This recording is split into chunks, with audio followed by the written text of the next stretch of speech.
What's up, guys? Happy Saturday. DFS 5-pack. Matthew Bellman, Ryan Kostrowski here. We want to talk over the Showdown slate for the Rockets against the Kings, since we got an island game early in the day that, one, from our own selfish standpoint, not a lot of other people cover this.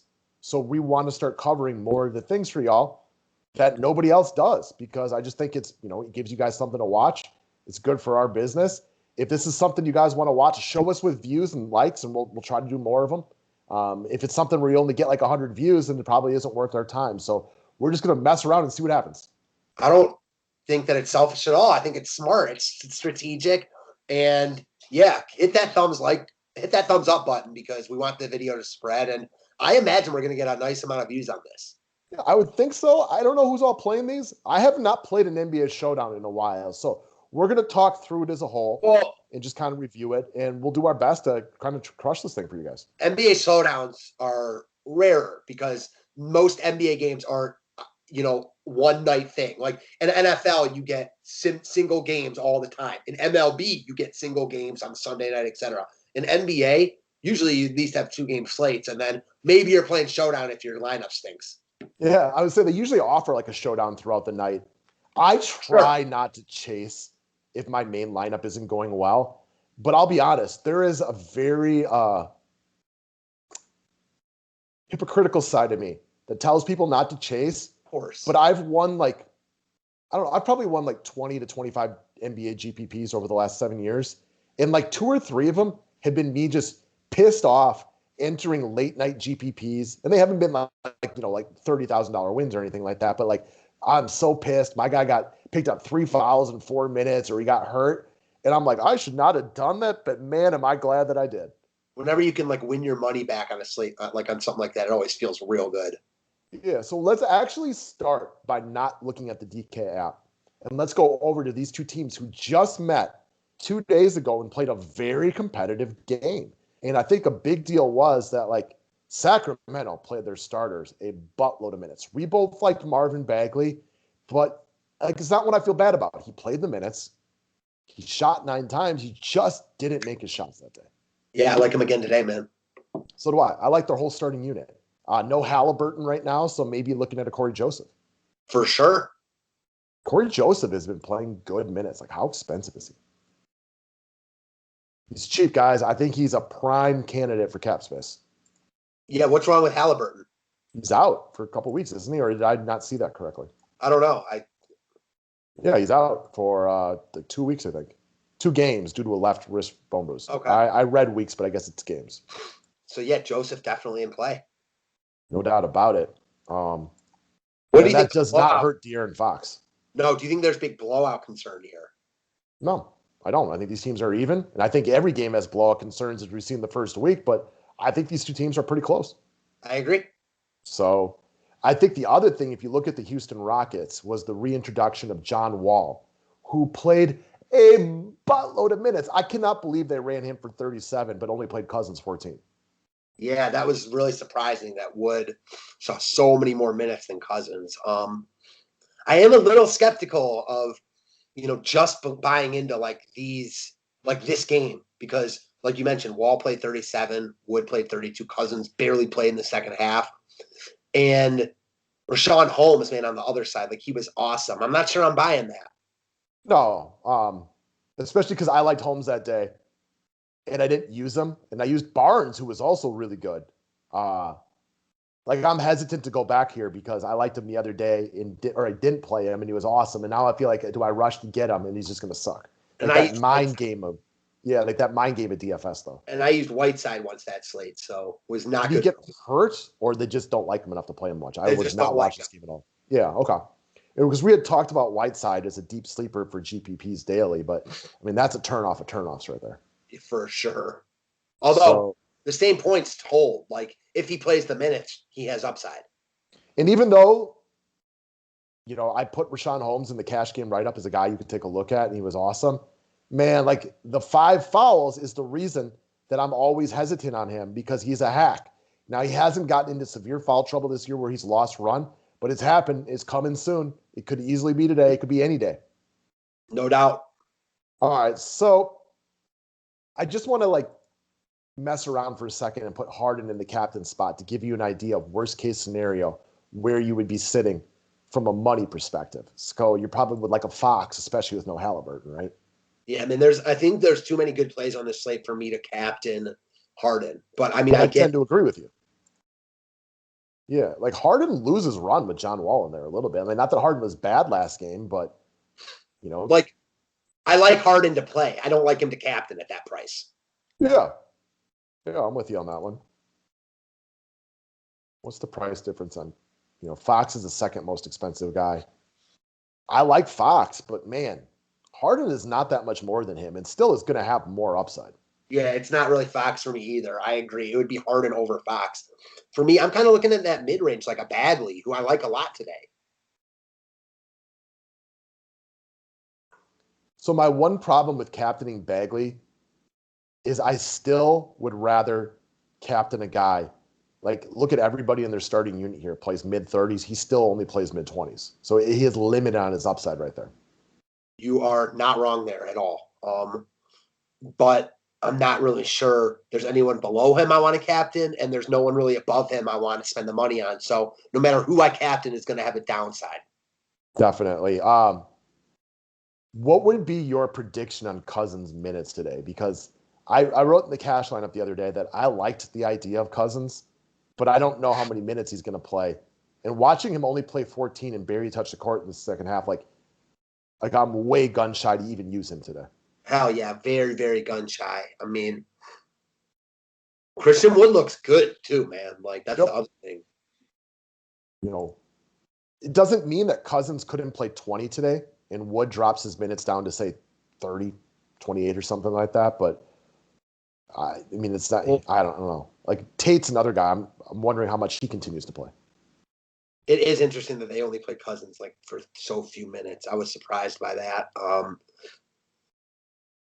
Yeah, like I think that because it's a showdown, like, especially if you're making a bunch of lineups, sure, but in an optimal line, it'd be real hard to get there.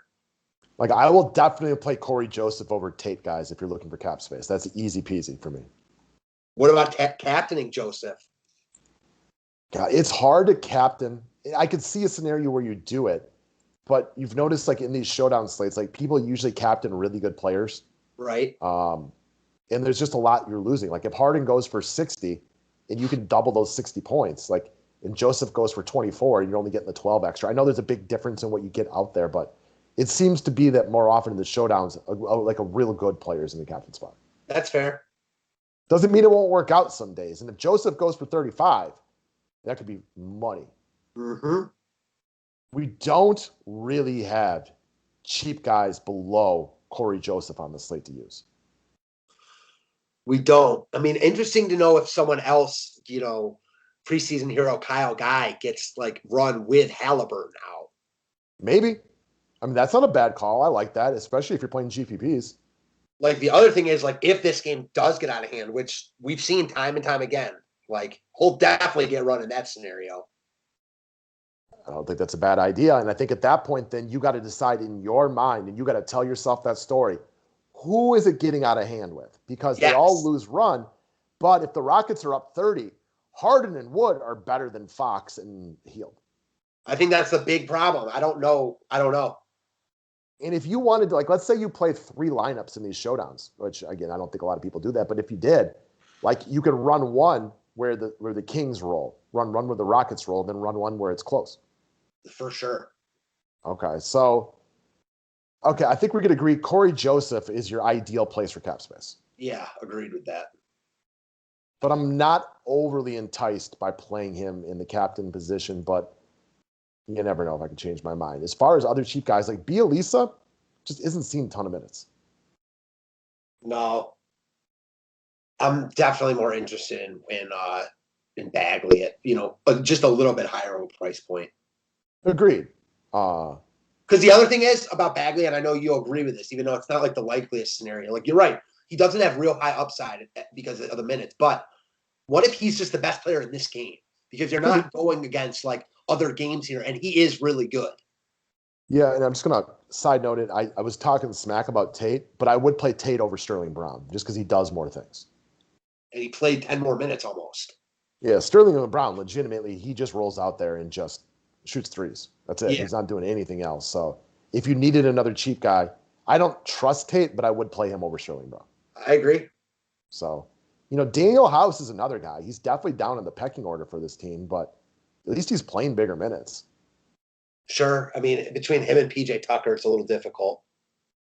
Yeah, I think Tucker is going to consistently play a few more minutes if I had to guess. But like Tucker played 32 minutes last game and didn't shoot. That's a turnoff. That's funny. Well, when you got John Wall, James Harden, Christian Wood, and even Cousins coming off the bench, and Eric Gordon, like when's Tucker shooting?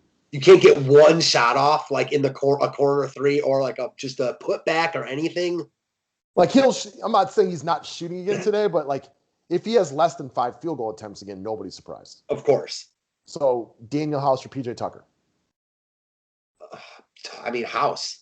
Yeah, but like I don't know, like Tucker had 3 steals and 2 blocks, so I can get the argument for him even though he didn't shoot because he could shoot today. Sure. All right. So as far as these big money guys to go, though, if we roll back over to the captain position, yeah, Harden's a lot more expensive. Well, it's not even a lot though. So I could get the argument for playing him there. Yeah, I mean, it depends. Like, I guess there are other good players on this slate, but no matter who you captain, you're not going to be able to roster all of them. I mean, I don't know. We've seen one game of John Wall in the last 40 years now. He shot 8 of 20. He turned it over 5 times. Shot 2 of 8 from 3. But there's a decent price difference between him and James Harden. So I do think John Wall is a guy who gets some love in the captain position. Agree. Any thoughts on like John Wall maybe like coming out flat in his second game? I mean, anything could happen, right? I wouldn't expect him to be flat because this dude's been sitting around since the late 1800s waiting to play basketball again. So I'm sure it takes more than one game for him to be excited to be out there. That's true. I mean, he's been out for a while. True. And the fact they played him 37 minutes, there seems to be no restrictions. I get that. So you could captain Wall, Harden, Fox. So you could get like a bunch of the best players then. And then you have to get down to 6,100. That's where you have to make decisions. Like for you, you got Bagley. You put him in here. But I'm not really interested in Eric Gordon or DeMarcus Cousins. No, so that's why maybe I'd switch to captains and go someone higher or lower. Okay, so let's just say what happens if you put James Harden in the captain position here? Get John Wall, Bagley, Fox, 4,500. This is where like I could play Tate, not feel great about it, but feel comfortable with the fact that he did play 21 minutes last game. For sure. Or you can, I think, go to like Bagley and get like a Harrison Barnes in there. Or a Joseph and get like a Christian Wood. You're talking about putting at the captain, yeah. Let's do this for 1 second and just pretend. Let's put Corey Joseph in at the captain position and just, I don't know, see what happens. Harden, Fox, Wood, Wall. You got them all. Damn, I am just short of Bagley. Yeah, that's what sucks, right? Well, let's see here. Is there anybody else you like up here? So put in Bagley. Just take out Christian Wood for a second. You can get Buddy Hield, although, yeah. You can, I don't know. You really got to believe in Corey Joseph, guys, to put him in the captain's spot, too. I would do that if I could fit Bagley there. But without Bagley, it's a big difference. Yeah. It's good for his role, but I do want to say one thing, guys. It's still Corey Joseph. Yeah, I mean, for sure. It's just like he's the best value play on the slate. He's like the only value play on the slate. Unless you think Kyle Guy's getting run. Sure. Or maybe you believe in Tate more than I do. I know you kind of like Tate in college, didn't you? Yeah, I did. He played for Ohio State, and I know he's played overseas for a couple of years. So more of a pro. I mean, that's a good point. That's a really good point. Means something. I mean, maybe that's why they're more apt to give him 20 minutes here. I don't know. So I'm more of a Harrison Barnes guy than you are. But I will say, dude's got 30 plus and 4 or 5 this year. Yeah, he's been solid this year, to say the least. And this is the kind of matchup I like him. If you were to captain Barnes, Harden, Fox, Bagley, Joseph. Damn, I'm missing John Wall by $100. Oh, that's a slap in the face. Yeah. So I will say, like, and the other point of Joseph, and I know, like, kind of what you were just talking about, and I know that I was just talking about captaining him. Like, I don't want to sit here and pretend like he's a lock for me. So, like, let's go on another type of build. I'll put this in. Put Wall at captain. Bagley. Fox and Harden. Wood. And Kyle Guy. Maybe he gets run today. So Kyle Guy is a guy that we Yes. played a little bit in the preseason.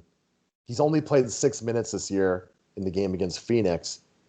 But the theory that he is playing in exchange of Halliburton today is legit. And I think you might sneak up with some people that way. Yeah, maybe he plays just like, I feel like at this salary, like, you don't need him to do that much. I mean, if he gets in the game, that's all you can ask for. Right? Because, like, look at the other bench guys Yeah. for Sacramento. Who else is playing? Like, and he's a shooting guard who can score like this. Listen, I think I'm going to play a line and I'm going to enter that line for whoever's watching this video. I think Jabari Parker is another guy that, like, I have no faith in him playing today. He could very easily be a DNP. But Jabari Parker is a guy whose NBA stock has fallen, like, quickly over the last 3 years. But that doesn't mean he can't still play a little bit. This is a guy that when he left my Bucks a couple of years ago, people were pissed. Like, they thought he was the number 2 to Giannis to try to bring a championship to Wisconsin. Now, clearly, everybody's thoughts on him have changed because he refuses to play defense.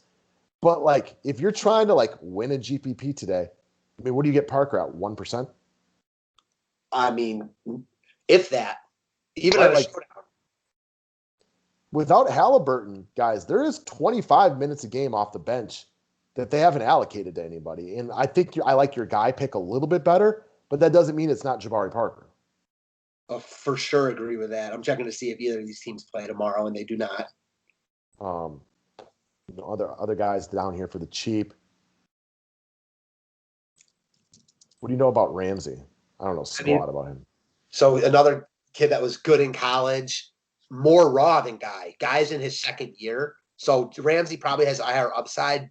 And if it's a blowout, he'll get run. But I struggle to see him, like, playing minutes for Halliburton. And while Guy might not, I'd have Guy over Halliburton. I agree. It makes a lot of sense. Guy over Ramsey, excuse me. Glenn Robinson's another dude. Like, he actually played twice this year, 15 and 16 minutes against Phoenix in a game that was kind of competitive. He could see some run too. Sure. Sure. He's no big dog, but I mean, he dropped 14 DK points in 15 minutes in a competitive game against Phoenix. He's definitely no big dog. Oh, man, you probably love the big dog. He was such a great buck.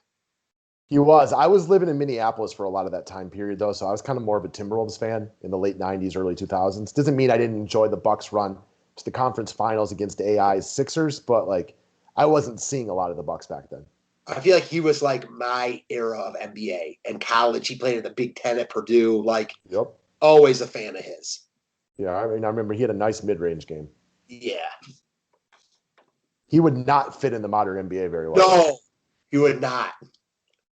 Man, you think about some of those guys. Like, remember Greg Monroe that played on the Bucks a few years ago and was like, he's pretty good. He's just no place for him in the modern NBA. But if he was playing in the 80s, he could have been a gamer.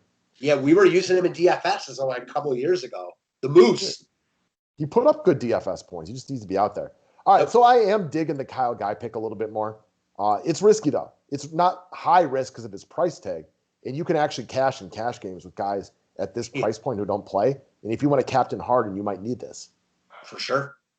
So, I mean, just from again, I think Wall and Cousins and all these guys eat into James Harden a little bit, but we've seen one game and Harden was still the highest scoring guy out there.